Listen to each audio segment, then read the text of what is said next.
البطران له القطران. هل البطران له القطران فعلا؟ هل انتم مصدقين ده؟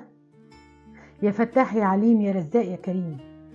يا دوب نفتح عينينا الصبح نلاقي بتدور في دماغنا يجي 6000 فكرة في اللحظة. طب دول بيجوا منين؟ ده احنا كنا نايمين. حقيقة علمية كلنا عارفينها، ان عقلنا اللاواعي ما بيفصلش ابدا.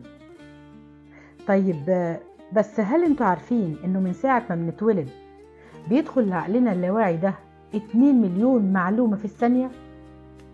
ويقوم العقل الواعي بقى اللي هو قصتنا النهاردة بيفلترهم ل 134 معلومة، لا وبيظبطهم حسب الحاجة، حسب مزاجه يعني.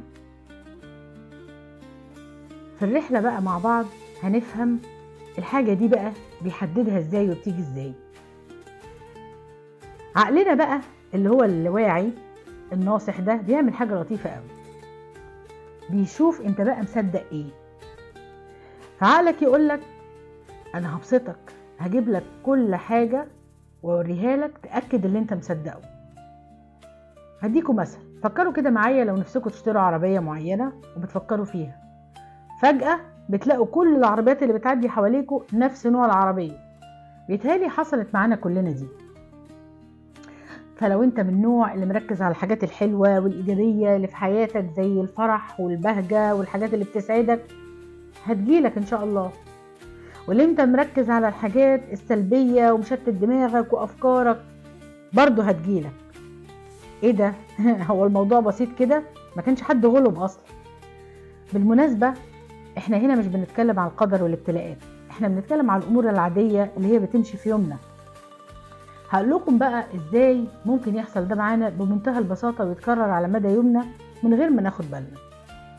مثلا بعتي لواحدة صاحبتك رسالة ما ردتش عليك، على فكرة هو عادي، ممكن تكون مشغولة وممكن يكون عندها اي حاجة، بس الجزء بقى فينا اللي اتربى السنين اللي فاتت بتاع محدش بيحبني، محدش عامل لي اعتبار، انا لو فارقة معاها، يبتدي ينقح علينا. مثل تاني، حد قابلني النهاردة وقال لي شكلك مختلف النهاردة، انا بقى ممكن احطها ببوكس انا محلوية الحمد لله واتبسط، وممكن احطها ببوكس انا شكلي تخنت وهاتك يا نكد. طب هل كده بس؟ لا، مع الأسف بنفضل مكملين على نفس المنوال. الإنسان ليه ميوله بتبقى الحاجة اللي بتزعله أكتر؟ للنكد.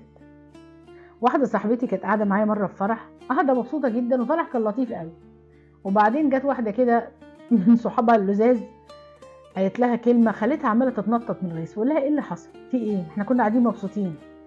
قالت لي كانت معايا في المدرسة من 20 سنة ولسه بتغيظني لحد دلوقتي. قلت لها بسألها ليه؟ يعني قالت لي ايه بس يعني عشان تغيظك؟ الرخمة قالت لي بكل تناكة شكلك متغير قوي، بان عليكي السن. وفضلت متنكدة كام شهر بعدها على الكلمة دي، كل ما تشوف وشي تقول لي ايه؟ هو انا فعلا باين عليا السن؟ هو انا شكلي كبر قوي كده؟ معقولة؟ هي الكلمة للدرجة دي بتلزق؟ لا، مش الكلمة اللي بتلزق، هي الفكرة هي اللي بتلزق. وكل ما تفكر تمشي نجيبها تاني وننكد على نفسنا. امال طب احنا محتاجين ايه؟